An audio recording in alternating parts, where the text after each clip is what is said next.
తెలంగాణలోని భద్రాద్రి కొత్తగూడెం జిల్లాలో గోదావరి నది తీరాన వెలిసిన ప్రసిద్ధి పుణ్యక్షేత్రం భద్రాచలం. ఇక్కడ కొలువైన శ్రీ సీతారాముల చంద్రుల స్వామిని దక్షిణ అయోధ్యగా పిలుస్తారు.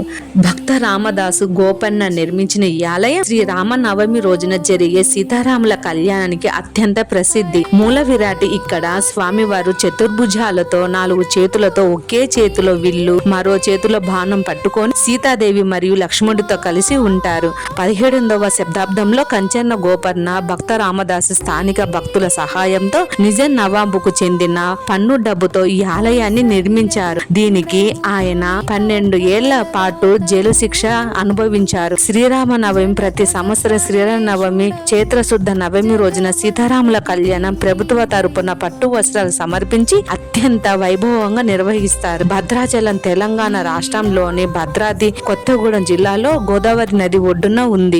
వర్ణశాల, రాముడు వనవాసం చేసిన ప్రదేశం వంటి సమీప పర్యటన ప్రదేశాలు ఇక ఉన్నాయి. భద్రాచల రామయ్య దర్శనం సకల పాప హరణమని ఇక్కడ భక్తి భావం అత్యంత విశేషమని భక్తుల నమ్మకం.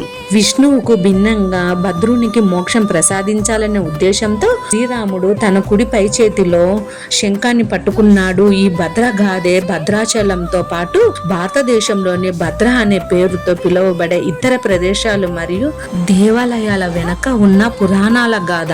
భద్రాచలం దాని ప్రాచీనతకు మరియు గొప్ప ఆధ్యాత్మిక ప్రాముఖ్యతకు ప్రసిద్ధి చెందింది. ఇది క్రీస్తు శకం 17వ శతాబ్దంలో నిర్మించిన పూజ్యమైన శ్రీ సీతారామ స్వామి ఆలయం వైపు మిమ్మల్ని ఆకర్షిస్తుంది. దక్షిణ దిశగా ప్రవహించే పవిత్ర గోదావరి నదిచే చుట్టముట్టబడిన ఈ కొండ ప్రదేశమే ప్రసిద్ధి భద్రాచలం పుణ్యక్షేత్రం. కొత్తగూడెంలో అనేక ప్రసిద్ధి ప్రదేశాలు ఉన్నాయి. భద్రాచలం కొత్తగూడెం జిల్లాలో ఉన్న ప్రధాన యాత్ర స్థలం. గోదావరి నది ఒడ్డున ఉన్న భద్రాచలం ఆలయ పట్టణం. ఈ పట్టణం రామాయణ కాలంలో చారిత్రాత్మక ప్రాముఖ్యతను కలిగి ఉంది. శ్రీమాత్రే నమః. నమస్తే.